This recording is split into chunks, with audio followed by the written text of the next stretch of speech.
Hello everyone, in this video we're going to explore topic 8.13, the arc length of a smooth planar curve and distance traveled.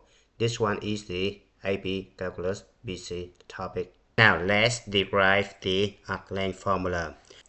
We know that the distance between 2 points on the curve is given by d equals square root of s2 minus s1 square plus y2 minus y1 square, which you learn from geometry, right? So suppose I need to calculate the length of this arc right here, right? Now I have the starting point. It's gonna be a. I'm gonna let this one equals s0, right? And the ending point is gonna be b equal s sub n, right? Now I need to partition this interval into the smaller interval, right? Which is s1, s2, etc. So it could be right here, right? Now the distance between two consecutive values right here, I call this one delta Si, right? So I have the formula right here, right? Delta Si equals Si subtract Si minus 1, right? For example, I equals 1, I have delta S1 equals S1 subtract S0, right? I equals 2, I have delta S2 equals S2 subtract S1, right? Similarly, I have delta yi equals yi subtract yi minus 1, right? Where yi is the value of f of si right here, right? So, if I use the distance formula right here, does that mean I need to calculate the distance from here to here, right?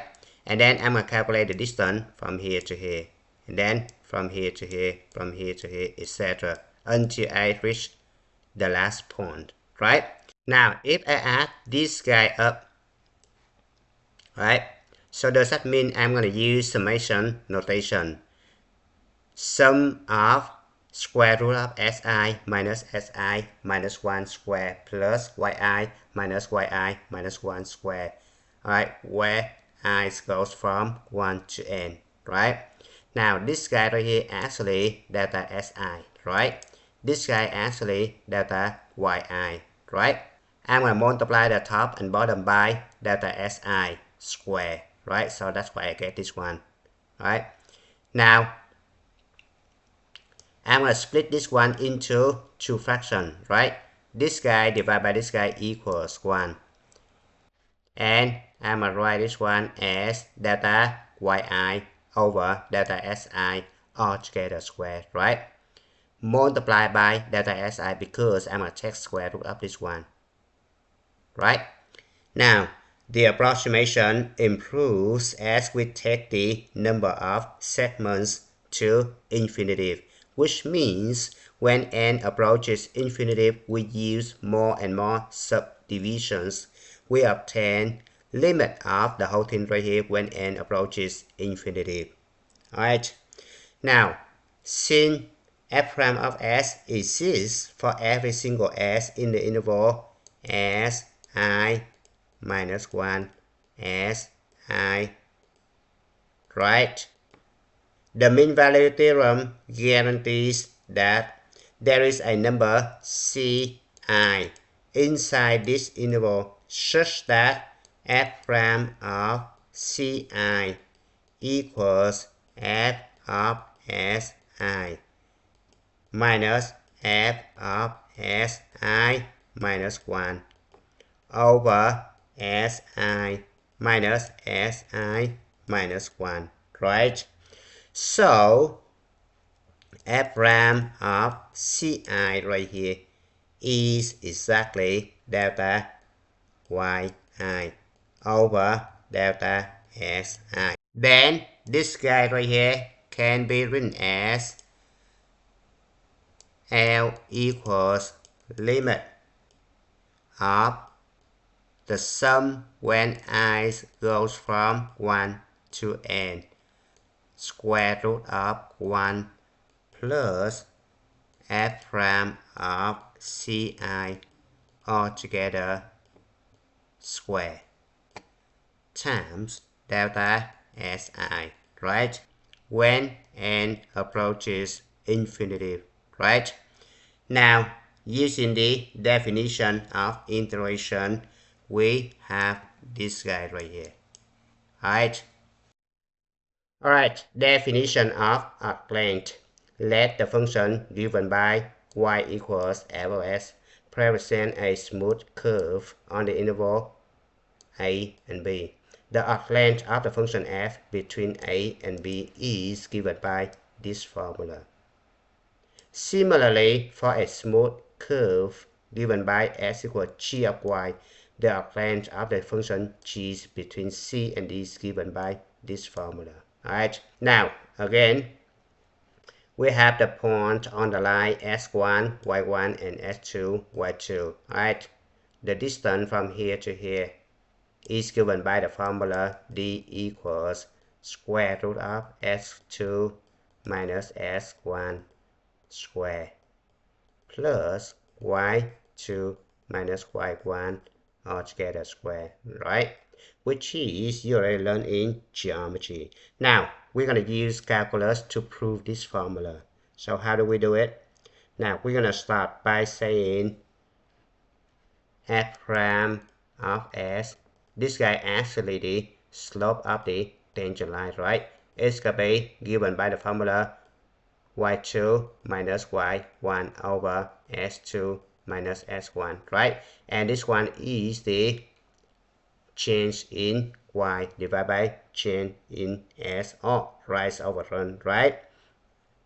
Now, if I square both sides, so what happens? So I have f prime of s all together square. It's going to be y2 minus y1 over s2 minus s1 all together square, right? Now the left endpoint has the coordinate s1, right? The right endpoint has the coordinate s2, right? So by the arc length formula right here, right? We have arc length equals the integral from s1 to s2, right? Square root of 1 plus f prime of s squared, right? The formula right here say that. So it could be y2 minus y1 over s2 minus s1 all together square. Alright.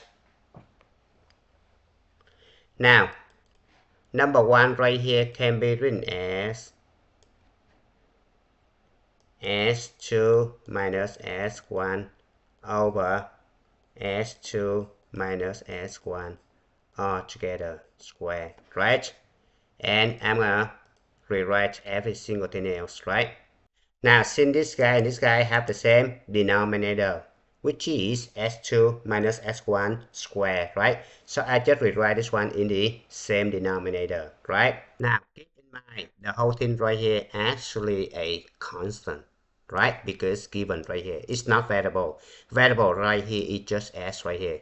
This one is constant, this one is constant, this one is constant. So keep that in mind, right? Now, so when you take antiderivative of this one, actually you have this one right here multiplied by s, right? S is a variable, this one is constant, right? Remember, for example, if you take antiderivative of 3 ds, it's actually 3s plus c, right? So this one is exactly the same thing, right? So I just copy this one down, evaluate it from s1 to s2, right? And then does that mean you have square root of s2 minus s1 all together square plus y2 minus y1 all together square over s2 minus s1, right? Now you substitute s2 for s, it could be s2, right? And the bottom one right here, subtract s1, right? Substitute s1 for s, you get s1 right here. Now this guy and this guy right here cancel out. That's why you only have this one left. And this one actually the distance formula. We're done, right? Now let's move on to example number 2. Find the arc length with respect to s. Now find the arc length of the graph of y equals s cubed over 6 plus 1 over 2s on the interval 1/2, 2 as shown to the right. Alright, so which means we need to find the arc length from here to here, right? The left endpoint is right here, 1/2. The right endpoint right here is 2, right? Now I'm going to let f of s equals s cubed over 6 plus 1 over 2s, right? I need to take the derivative of this one, right? So it turns out to be 1/2 s squared minus 1 over 2s squared, right? And then I need to rewrite this one in the same denominator, right? So this guy turns out to be, I know that the LCM of this guy and this guy should be 2s squared, right? So I need to multiply the top and bottom by s squared. It's going to be s power 4, right? The second one is just 1, right? So minus 1 over 2s squared, right? Now I need to square f prime of s. So this guy turns out to be s power 4 minus 1 over 2s squared all together square, right? Now I'm going to use the complete square formula to expand this one. Remember, a minus b all together square equals a squared minus 2ab plus b squared, right? So this guy turns out to be s power of 8 minus 2 s to the 4 plus 1 over 4s power of 4, right? Now the arc length is the integral from 1/2 to 2 square root of 1 plus f prime of s squared, which is this one right here square, right? Now the LCM of this one is going to be 4s power 4, right? So I multiply this guy the top and bottom by 4s power 4. So it turns out to be, now if I simplify this one, does that mean I get 2s power 4 right here, right? And then this guy becomes a complete square, right? So it could be equals to the integral from 1/2 to 2 of s power 4 plus 1 all together square over 4s power 4, right? Don't forget the square root side right here, right? The square root side right here. And then if I take square root, it's going to be the integral from 1/2 to 2s power 4 plus 1, right? I don't need to put this guy inside the absolute value side, right? Because this is always non-negative, right? Over 2s squared, right? If I take square root of this one. Oh, don't forget the s right here.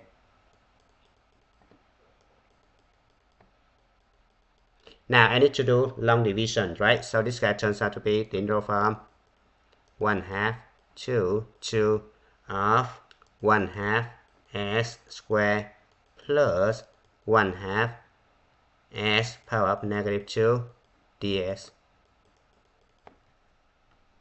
Now you're going to take antiderivative of this one. It turns out to be 1 over 6s cubed minus 1 over 2s evaluated from 1/2 to 2, right? And substitute 2 for s is going to be 8 over 6 minus 1 over 4, right? Subtract. Substitute 1/2 for s, it turns out to be 1 over 48 minus 1, right? If you simplify this one, it's going to be 33 over 16. This one is the final answer, right? Now, example number 3. Finding arc length with respect to s of y. Alright, so in this situation, I need to calculate this arc length with respect to y. Alright, now I have y minus 1 cubed equal s squared, so I can write s squared equals y minus 1 power of 3, right? Now I'm going to raise to the power of 1/2 both sides.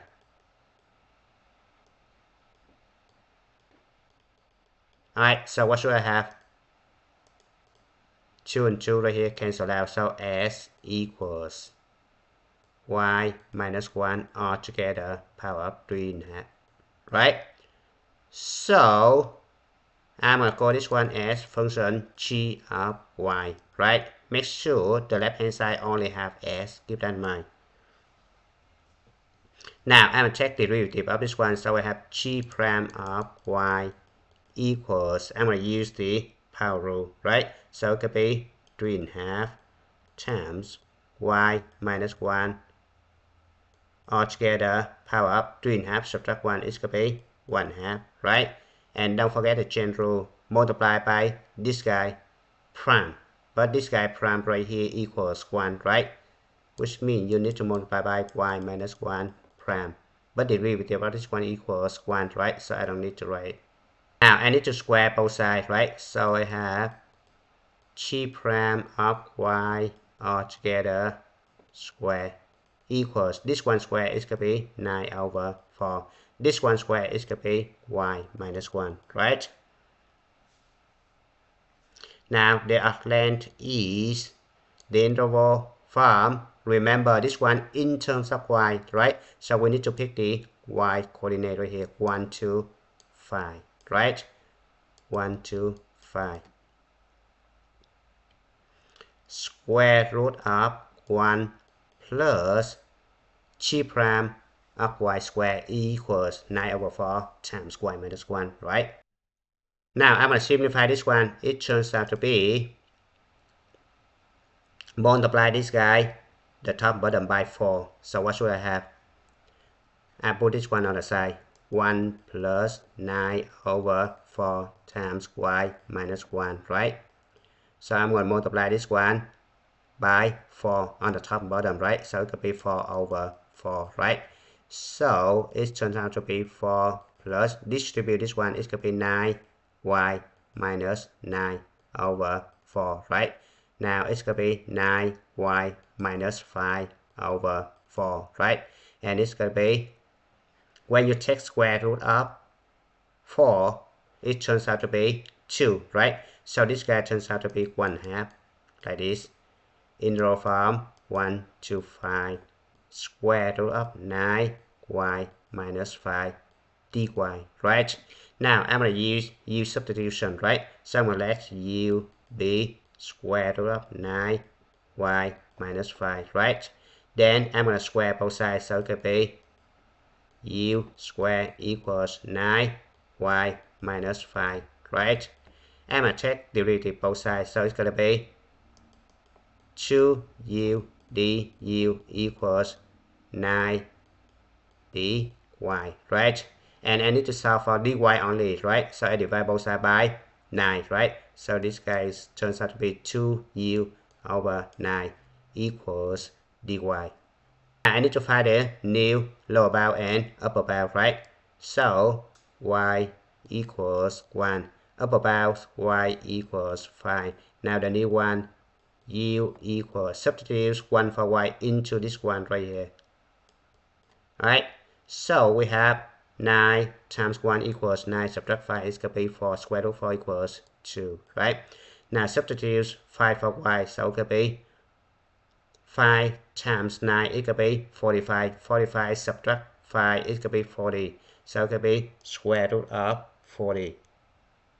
Now square root of 40 is the same thing as 2 root 10, right? The new integral becomes 1/2 times the integral from 2 to 2 root 10, right? Now square root of this guy actually u, right? Dy actually this one right here, right? So it could be times 2u/9 du, right? Now 2 and 2 right here cancel out, right? So you have u square over 9, right? I bring 9 to the front, right? So it's going to be 1/9 times integral from 2 to 2 root 10 u square du, right? Now I'm going to check antiderivative of this one. It's going to be u cubed over 3. And then 3 times 9 right here is going to be 27. So 1 over 27 u cubed, right? Evaluated from 2 to 2 root 10, right? Now it's going to be 1 over 27 times 2 root 10 all together cube. Subtract 2 cube, right? And then it's going to be 1 over 27.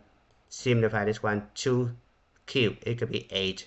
Now root 10 cube, it's going to be 10 root 10, so it could be 80 root 10. Now 2 cube, it could be minus 8. And this one is the final answer. Now let's move on to example number 4. We need to calculate the arc length of this guy right here, right? From 0 to pi over 4, right? This one is pi over 2. So you have g of s equals natural log of cosine s, right? So you have g prime of s equals, we're going to use the formula natural log of u derivative. It's going to be u prime over u, right? So u in this situation is going to be cosine of s, right? So take derivative of cosine of s is going to be negative sine of s over cosine of s. It's going to be negative tangent s, right? Now if you square both sides, so it could be g prime of s all together square equals, this one square equals tangent square of s, right? So the arc length is the integral from 0 to pi over 4, right? Square root of 1 plus g prime of s square, which is tangent square of s ds, right? Now you learn from AB pre-calculus, 1 plus tangent square of s actually secant square of s, right? So this guy turns out to be the integral from 0 to pi over 4 square root of secant square of s ds, right?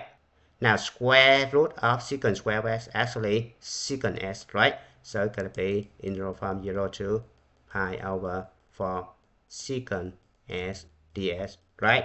And antiderivative of secant s ds is going to be natural log of absolute value of secant s plus tangent s evaluated from 0 to pi over 4, right? Now substitute pi over 4 for s, it turns out to be natural log of absolute value of secant of pi over 4 plus tangent of pi over 4, right? Subtract natural log of secant of 0 plus tangent of 0, right? Now observe that secant pi over 4 equals 1 over cosine of pi over 4, right? But cosine of pi over 4 equals root 2 over 2, so it could be 1 over root 2 over 2, right? Take reciprocal of this one, it's going to be 2 over root 2, and it's going to be root 2, right? So this guy turns out to be natural log of absolute value of root 2. Now tangent of pi over 4 equals sine pi over 4 divided by cosine pi over 4, right? But sine pi over 4 and cosine pi over 4, they're both the same thing, right? So when you divide, it's going to be 1, so it could be plus 1, right? Minus secant of 0 equals 1 over cosine of 0, right? But cosine of 0 equals 1, right? So it could be 1 over 1 equals 1, right? So natural log of absolute value of 1 plus tangent of 0 is going to be sine 0 divided by cosine 0. So it can be sine 0 equals 0, cosine 0 equals 1. So it can be 0, right? Now we're going to simplify. Remember, root 2 plus 1 is going to be positive, so you can remove the absolute value side, right? So natural log of root 2 plus 1, right? Now this one is 1 plus 0 equals 1. Natural log of 1 equals 0. So the answer is right here, right? Thank you for watching. I hope you enjoyed the video. Remember that if you failing to prepare, you're preparing to fail. We rise like tall buildings as the chemicals they take us higher. The night's young, it has just begun as she puts her hand in mine.